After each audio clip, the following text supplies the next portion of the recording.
ये कहानी एक छोटे से गांव में रहने वाले दो सिलाई टेलरों की है जिनका नाम निराले और अल्ताफ था। दोनों ही टेलर अच्छे और मेहनती थे, लेकिन उनकी जिंदगी की राहें अलग अलग थीं।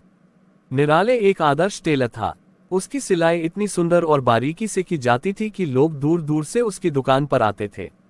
वह हमेशा समय पर अपने काम को पूरा करता और ग्राहक को संतुष्ट करता। निराले का सपना था कि वह अपनी सिलाई का व्यवसाय इतना बड़ा बनाए कि वह शहर भर में प्रसिद्ध हो जाए। अल्ताफ इसके विपरीत थोड़ा आलसी और अव्यवस्थित था। वह अक्सर अपने काम में देरी कर देता और कभी कभी सिलाई में चूक भी कर देता। लेकिन उसे सिलाई का शौक था और वह खुद को सुधारने की कोशिश करता रहता था। अल्ताफ का सपना था कि वह एक दिन निराले जैसे महान टेलर बने, लेकिन वह हमेशा सोचता रहता कि उसके पास निराले जैसी मेहनत और समर्पण नहीं है। एक दिन गांव में एक बड़ा उत्सव हुआ जिसमें सभी लोग नए कपड़े सिलवाने के लिए तैयार हो रहे थे। दोनों टेलरों के पास काम की भीड़ लग गई। निराले ने अपने सभी कामों को समय पर निपटाया, जबकि रामू थोड़ी देर से काम में जुटा था।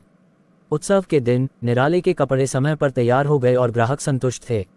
अल्ताफ हालांकि अपने काम में समय नहीं दे पाया और कुछ सिलाई में गलतियां हो गईं, जिससे उसे कई ग्राहकों की नाराजगी का सामना करना पड़ा। ये घटना अल्ताफ के लिए एक महत्वपूर्ण सीख बन गई। उसने समझा कि मेहनत, ईमानदारी और समय पर काम करना सफलता की कुंजी है। अल्ताफ ने खुद को सुधारने की ठानी और अगले कुछ महीनों में उसने अपनी सिलाई की कला को बेहतर किया। धीरे धीरे वह भी एक अच्छा टेलर बन गया और उसकी दुकान भी चलने लगी। कुछ साल बाद निराले और अल्ताफ दोनों अच्छे दोस्त बन गए और साथ मिलकर अपने व्यवसाय को और बढ़ाने का सपना देखने लगे। वे एक दूसरे से सीखते रहे और एक दूसरे की मदद करते रहे। अंततः दोनों ही गांव में प्रसिद्ध हो गए और उनकी सिलाई की दुकानें सफल हो गईं।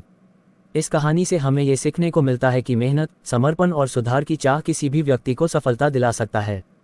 ये कहानी अगर आपको अच्छा लगा हो तो द निराले सिलाई टेलर चैनल को सब्सक्राइब और शेयर जरूर करें प्लीज़।